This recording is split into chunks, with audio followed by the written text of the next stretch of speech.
Hey folks, I've been doing some reading until the whole thing on magic mushrooms lay heavily on my stomach.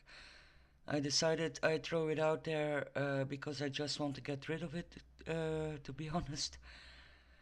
It is clear that the use of psychedelic plants has been widespread since early times. In search for the mythical Soma, Homa, the Philosopher's Stone, Elixir of Life, or Immortality, potions of all kinds have been used by shamans and those people who hope to reach a divine state of mind.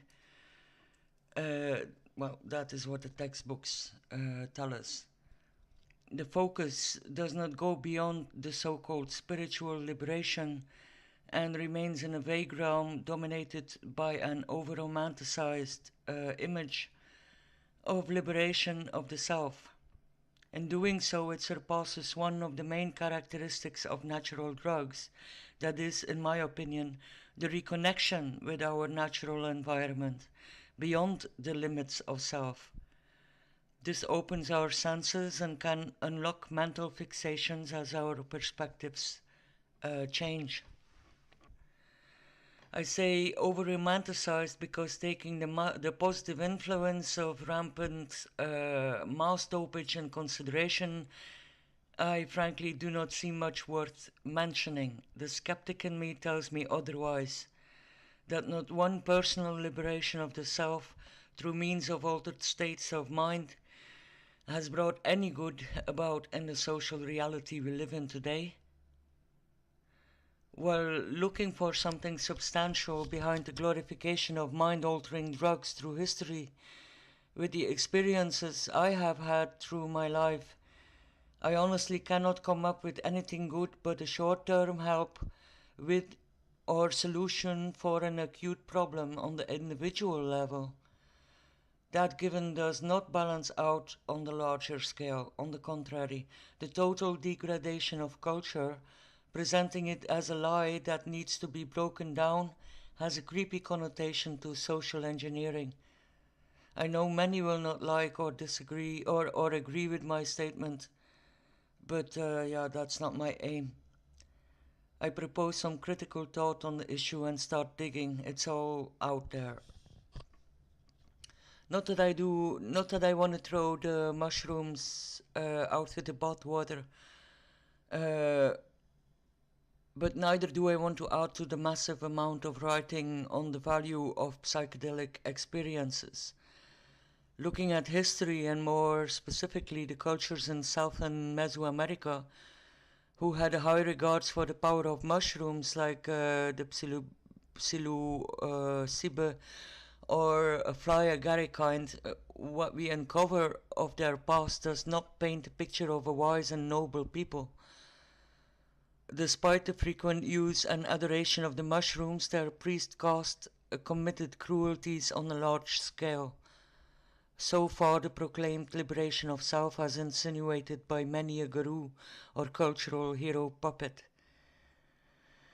That being said, what the load of idols related to mushrooms found within different South and Mesoamerican cultures is concerned, it is undeniable that they used drugs on a regular basis, and this was not limited to the priest caste alone.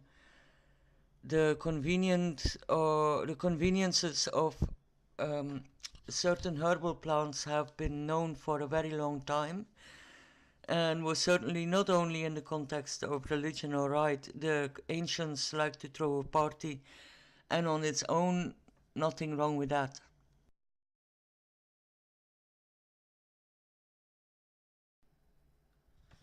The earliest traces of settlement in South America are carbon dated to be from around 22,000 BC. Although in the scientific world, there is of course no consensus on this date. The earliest city is now estimated to have existed around 5,000 years ago.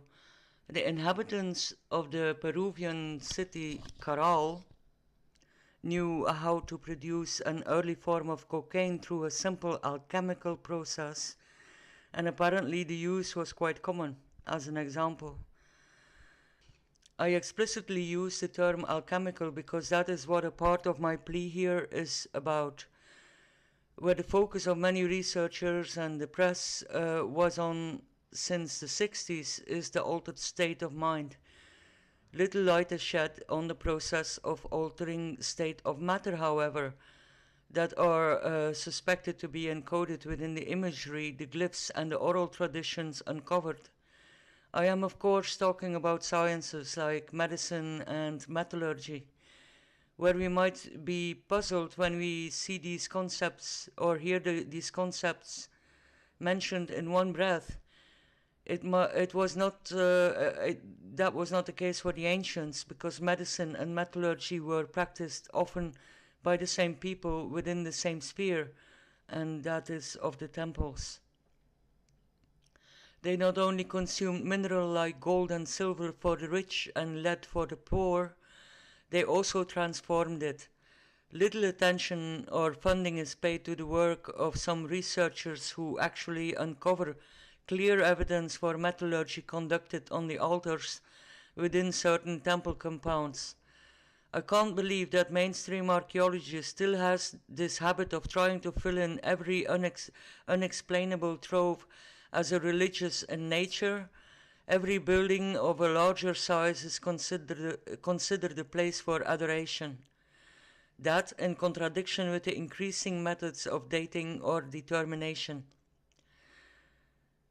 These modern methods allow the conclusion that many an ancient culture did have high standard knowledge of complex manufacturing procedures, especially within medicine, metallurgy, ceramics, architecture, and so on.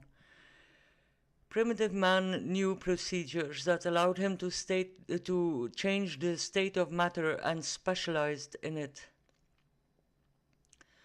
Wars were fought just to be able to obtain the secrets of these processes because they ensured power.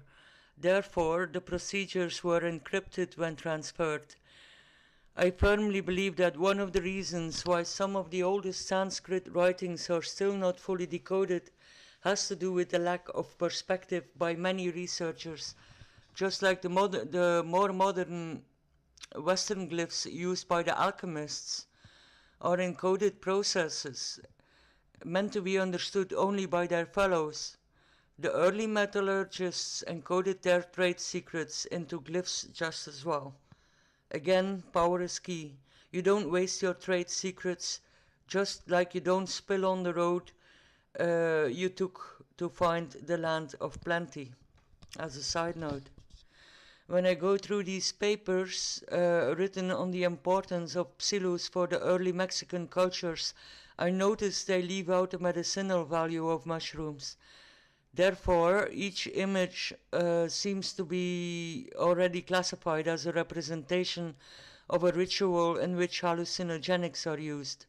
Mushrooms as medicine or nutritious source of food in times of scarcity does not seem to be considered. Just like the emphasis in the ado about cannabis is put too often on the psychedelic effects and not at the medicinal benefits. I know a lot of people are smoking pot, but the liberating effect of it on what this big bunch of consumers is concerned is not exactly overwhelming, in my opinion. Why are the famous pot smokers so silent about the health benefits? It may have nothing so much to do with it, but I do think that the fact that the Iceman, aka Ötzi, had several species of dried edible mushrooms in his lunchbox is a nice example of the value of mushrooms for ancient man in general. When we read on Soma, we end up in some hallucinogenic corner, hardly a mention of the fact that there is a relation between Soma and mercury, as in the metal mercury. When Mary the Jewess speaks about a herb growing on a little mountain and essential to produce the Philosopher's stone, she is speaking in allegory. When deciphering old scripts, that is often the way one should look at them, as rebuses, as a pictorial allegory. The alchemical depictions as record of the earliest forms of metallurgy have largely been misunderstood. The secretive arts were and are obscured and are enveloped in magical lore. Metal transformation was a part of the work of shamans and priests. I would assume that chances are that at some point in history they kept it within this magical and secretive sphere just for the sake of keeping positions as they were. Metallurgy, after all, changed warfare and the world with it.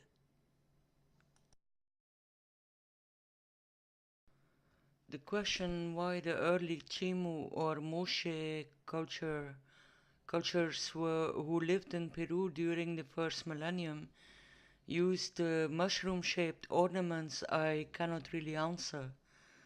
They made elaborate ceramics, some clearly hinting to mushrooms. Since there are ceramics depicting the ritual use of cocaine in its earliest forms, and also depicting cacao, I assume the ones with mushrooms were used to make mushroom potions, like from the Amanita muscaria, as also known as the fly agaric.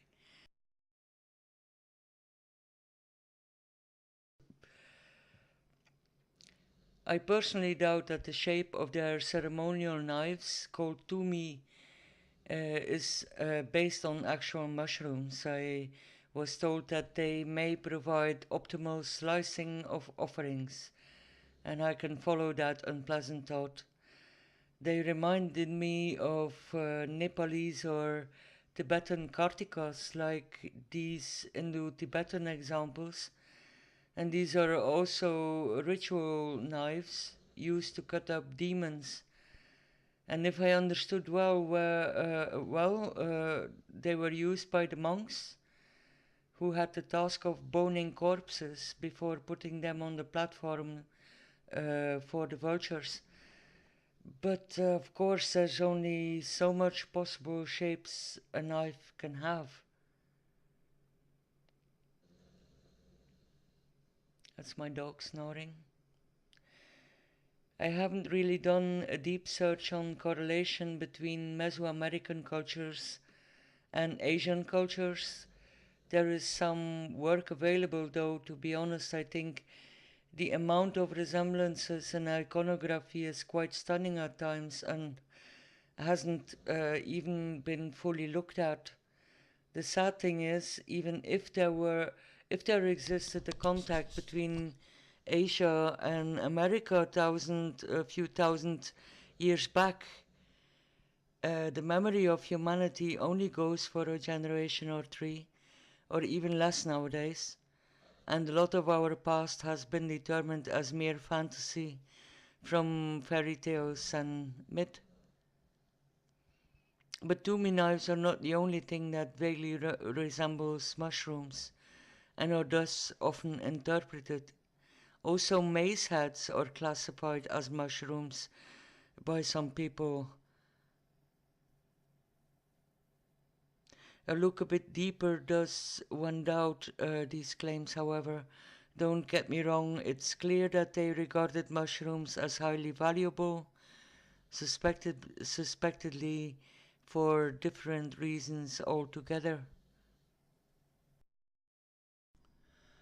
Now, there is another thing I want to add about metal, and which links to the Tumi knives, be it from a later time period, namely axe monies.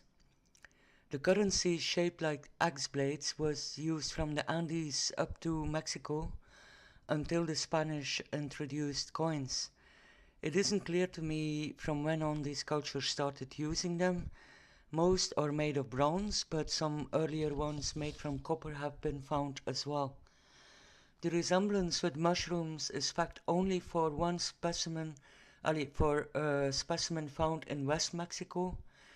Otherwise, they pretty much look like axe blades or the Tumi knife models. The axe blade shape was the main shape of ingots in general there, around this area of the world, and ingots were a form of currency. One particular kind of ingot resembles those used in Europe and Asia. The latter are usually called oxhide ingots. In the Americas, they are known as naipes or napes, I don't know how to pronounce, and they were only found north of the Andes at the coast. So, about to close for this one, and I'm glad I can finally leave the magic mushroom hassle behind me. There is, of course, one major question left, and that is, was or is the Termitomyces, the mushroom grown by termites, available in South America? And the answer is no, at least not that I have found so far. The particular subgenus of termites that farms these mushrooms does not occur over there, at least not in this time. There are, of course, harvester ants who are known to have their own fungi culture like termites, but in contrast to termites, ants manage their mushrooms in such a way that they only exceptionally appear outside of the nest. They are often found in the vicinity of anthills, however, possibly due to accidental spreading of spores. Most of these ant-grown mushrooms are edible for humans, and the family of the agarics being one of them. Anthills do not display the architectural engineering that termites do. Their mounds do not have the air shafts so much favored by snakes to nest in, like we saw in Asia and Africa. But there are some connections to the subject of my series here, and I will address them in the next episode. So that's it for now. Thanks for watching. As always, I will put the links to interesting readables in the comment section, or in the other section, or in the about section, I mean, under the video. You have a nice day all.